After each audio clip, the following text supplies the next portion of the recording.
From the first projections, it was a massive yes vote in a historic and controversial Egyptian referendum, effectively meaning that parliamentary and presidential elections will take place within months. As the country braces for the next phase of developing democracy, will the divisions manifest in the short referendum campaign deepen? And who really stands to gain in this post-revolution era, the people or the politicians? This is Inside Story.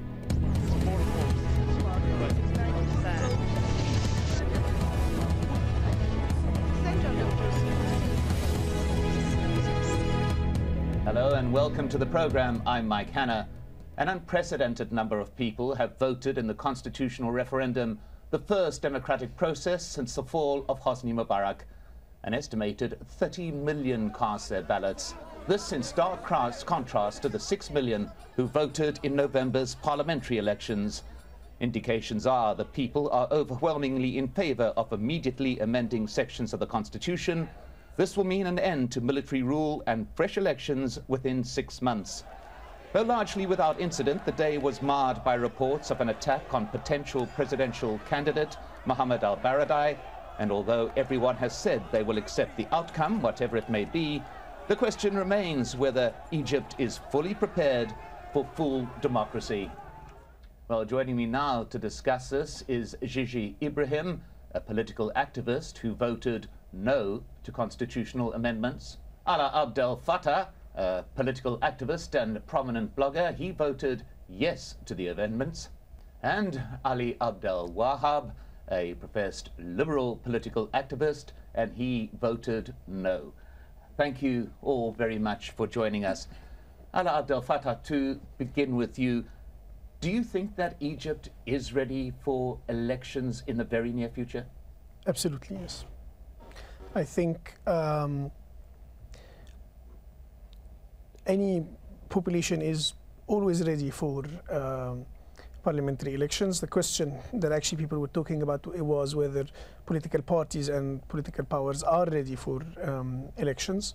I think in this time of revolution, quick elections early elections would actually mean that the voters will be thinking within the logic of the revolution. There'll be the candidates, even if they are independent because they haven't managed to build new parties and structures yet, will be able to use the revolutionary fervor to build their campaigns, rely on the youth who joined in the revolution to spread in their neighborhoods, in their districts, and promote their platforms. And I think delaying elections is actually quite detrimental because we are now living under absolute military rule. Well, Ali Abdel Wahab, your view? Well, I think if we accelerate the pace into parliamentary and or presidential elections, the problem is, I think we may be faced with an inordinate amount of power in the hands of those who are prepared to use democracy as a means rather than an end. If we were given perhaps a little more time, I think that would be more in the benefit of democracy and freedom. We're not just talking about democracy here. We're not talking about democracy in the form of dictatorship of the majority, which is what, unfortunately, many people feel that democracy is. Gigi Ibrahim, your view should it be quicker or slower? I think we can't think of democracy as just going to the polls and voting for someone. This is part of what it is. And I'm glad to have seen all the Egyptians take out to this process yesterday. I personally, felt great. But however, the part of democracy is having these political parties and that truly represent and reflect the demands of the revolution and the people who fought in the revolution. And the part that was missing from Egypt, which is the political life. We can't assume that as soon as Mubarak stepped down, that now we're going to have all this political life within a few weeks or months. It's going to take time for people to organize, build political platform that truly represent the demands of the revolution that then can fight in an electoral process. And the only groups that are sufficient enough to go through with that are the NDP and the Muslim Brotherhood. Not that I want to exclude the Muslim Brotherhood or any group from participating, but they have worked in a context that we cannot forget, and we cannot assume that it disappeared by the disappearance of Mubarak. The regime is entrenched in society for decades and decades, even before Mubarak, and it's not going to take a few months or just a referendum to have that wiped away. There needs to be more mobilization and organization. Well, at this point, let's just take a look at the political landscape. And if indeed the results are in favor of the constitutional reform, we do have a situation where there will be a series of new political parties within the countries. So if elections take place within the next 6 months, who are the political players in Egypt? The largest and most organized group is the Muslim Brotherhood. Banned since 1954, its members have been forced to run as independents. Even so, in 2005, they managed to win 20% of the vote. The National Democratic Party, which was in power for the decades of Mubarak's rule, may or may not continue to exist in its present form, but even under a different name and place, it would retain a developed organizational capacity. Those who see themselves as the youth of the revolution are also expected to actively take part in the upcoming elections, with many already in the process of forming political parties. The National Association for Change, founded by Mohammed el-Baradei, is also likely to take part, as is Ayman Noor's al-Khad party. Both el-Baradei and Noor had called for a no vote in the referendum. So here we have a scene of new political players, something new in a country that, as we've heard there, has had decades of a limited or no political debate whatsoever. el-Fattah, you've heard the points here from the other two. Surely these two parties, the one that was banned and the one that was in power, does have a easier run-in if the elections take place sooner? Well, first of all, I don't think the National Democratic Party, the previous ruling party, has any chance of winning. They've never managed to win elections without relying absolutely on very low turnout. I must add as well at this point that both of them supported these constitutional amendments, yes, to make that clear.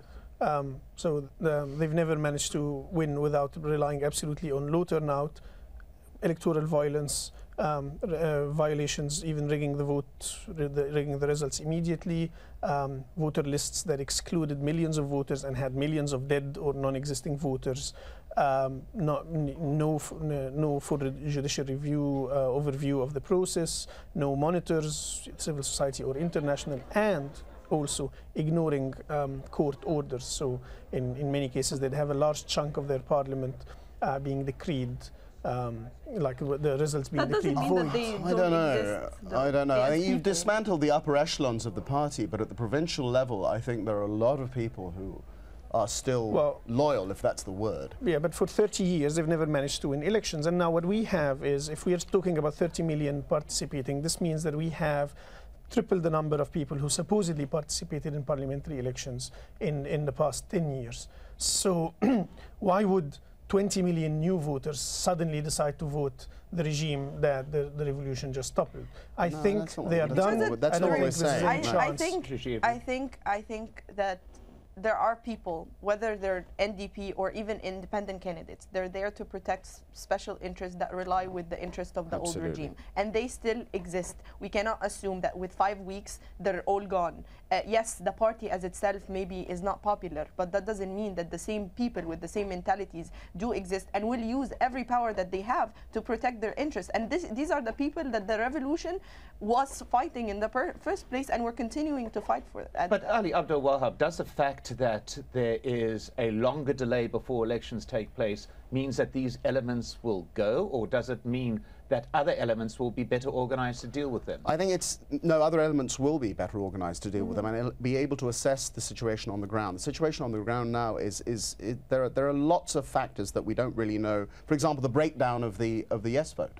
It would be very interesting to know what part of the yes vote was brotherhood, what part was seeking economic stability. We don't have polling organizations as such yet, but that breakdown, I think, is very important as to give us a view as to what the future of the country democratically is going to be. But that is why there is the need for democratic elections, is it not, to allow parties and people to elect the candidates? Yes, and we need time for that. I mean, you cannot assume that after 30 years or more of non-existent political life that we need the more time the better. I think. But how much time? The No camp has been consistently vague about how much time do you actually need. No, or now there's like a workers' party that's being yes, but based, you it's a fair question, though. How much time? Yeah. I think a year or 2 years would be even. So we remain for 2 years without any legislative authority that's and no, under absolute military rule. We were going to have a council and a constitution being properly designed so that you could have a healthy political life. You have a warped political situation. 60 years of suppression.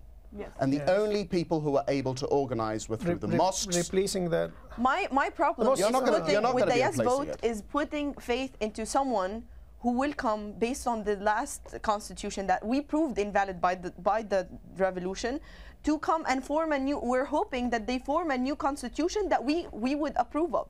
And this is risking too much for so-called stability. And we have to ask our question, what perception are we looking at this stability? Or is it the perception of the worker who hasn't gotten paid a decent wage in decades? Is that the stability we're going back to? Or what kind of stability, from whose perception? I'm not voting yes for stability. No, I'm not voting yes for stability. I'm voting yes for the revolution and for that worker. Exactly. We need a legislative authority so that, let's look at the situation now. We have a revolt within the universities, for example. They want deans to be elected. The students and the staff want deans to be elected. But if they just decide to elect deans now, the bureaucracy within the university and the bureaucracy even within banking industry, you know, where the budget of the university lies, are not going to accept the legitimacy of an elected dean unless laws are changed. If you for the workers' rights to be achieved, as if the law needs something before. I mean, as if the constitution, it was only there to protect Mubarak and I'm talking about laws. I'm not talking about the constitution. I'm talking about laws. Okay, there is a law that states how deans are appointed. Now it needs to be replaced with a law that states how deans are elected. But you're talking about change in the society as a whole, not within the constitution. Exactly. Yes, and for that we need a legislative authority. That's what I'm saying. So the No camp wants to remain for 2 years. This is one example. Why don't you have a coalition Marshall Plan? Yes. Surely that is the solution. You have to have an unelected legislative authority. You're being run by the military. But the higher council, if I say, of the military, did come up with what it thought was an interim plan and an interim suggestion, and that is amending parts of the constitution that will make elections, first of all, judicially supervised, and secondly, allow a greater access of those who want to contest presidential campaigns. How many times can you patch up a patched-up jacket? Yeah. Well, constitutions are patched up all the time. Come on, this is such a lame argument. Constitutions are patched up all the time. Constitutions are patched up all the time. Once a revolution happens, the constitution is null and void. It's just completely invalid. Yes, and that's why the constitution, and that's why that constitution has been patched up to be temporary. Now, the alternative plan is actually less democratic. We have el-Baradei calling for an appointed constituent assembly to write a constitution. So a bunch of elites are going to sit down, write a constitution, and then will be given to the and that is supposed to be better. With 50% workers and peasants, yes. That is precisely why I want the parliament to write the constitution, so that something like the 50% peasants and workers is discussed. You have to go through a phase of meritocracy before you can become a mature democracy. Oh, great. That is a problem. So now we are promoting lack of democracy in order to kind of try and clarify the argument here. Who should draft the constitution? Would you want an elected parliament to draft it, or do you want some other body to draft a real constitution, not a patched-up jacket? First of all, who made these amendments were people that were appointed by the Supreme Council and didn't even have a woman on it. So let's bring everybody in a committee, including all the political parties, representatives, youth movements, professors, people that are well respected, wide spectrum, having being discussed openly, and an open dialogue in the media, in an official sense. This is what we need to build, is this debate about what kind of a constitution do we want, and include and then vote on it. Then we build the democratic process based on this foundation. And who governs in the interim? The people. No, actually, the military govern with the appointed government.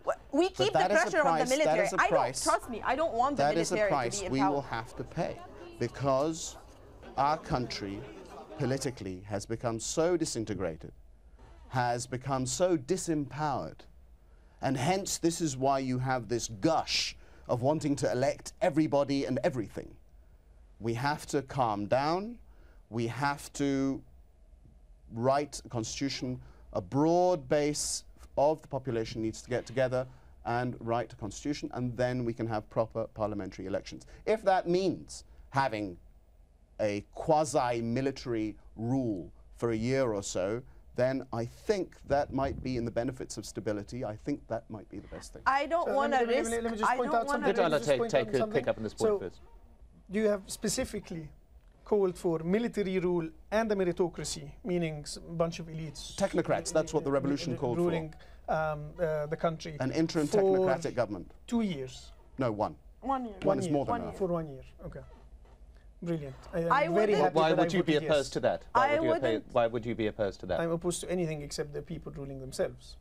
And if that means it's a And you think that's going to happen with parliamentary elections? No, I think based on this constitution. Honestly, well, this with all this centralized power in the executive branch, that we are hoping for that to change. We're just hoping. You're asking for the executive branch. I'm asking for the people to write the constitution now to change these functions of the executive branch, and then we have it all approved, and whoever comes in power, then we have the mechanism to hold them accountable. Yeah. So as a side effect, you're going to have the executive branch rule absolutely for a whole year. No, I don't want the past constitution. No, but the plan entails that there will be nothing but the executive branch for a whole year. Who said no? Yes. Yes. That's what's going to happen. You're going to have you're going to have the military involved in the presidential council. One member of the military, let's say, and 2 members from civil society. You're going to rewrite the constitution completely, A to Z, and then based on that constitution. Of course, you're going to have to change the laws whereby you can create political parties. That hasn't been looked at yet. We have had an announcement from the military that, we can just announce that you're creating a political party, but that actually hasn't happened yet. Another thing that I think it's very problematic from whichever side of the table you fall, whichever side of the fence you fall, is the lack of transparency. Yeah. I mean, I'd like to see the Prime Minister's office and the Supreme Military Council have daily briefings. There's still a lot that we don't know as a people. Yes, if I could put you, do you feel part of what is happening now in the wake of this revolution? What do you feel that you are being engaged in determining your country's future? Of course. And even with this yes vote, even though I am against it, and I think it will make it harder for people to mobilize and to go and defend the revolution, because now everybody has in their mind that we achieved democracy and it's over, when in fact it's just beginning. You know, I might have been happy with the yes vote in a month's time. I thought this was a bit rushed, a bit hurried, and I don't know the motive for that. Would it really make that much difference to the army whether the vote was on the 19th or, let's say, at the end of May? I find it odd that we were rushed into this process so quickly, and I really don't understand why. And the army is not going to go away even with this yes vote. This is a reality that we've been living in since 1952.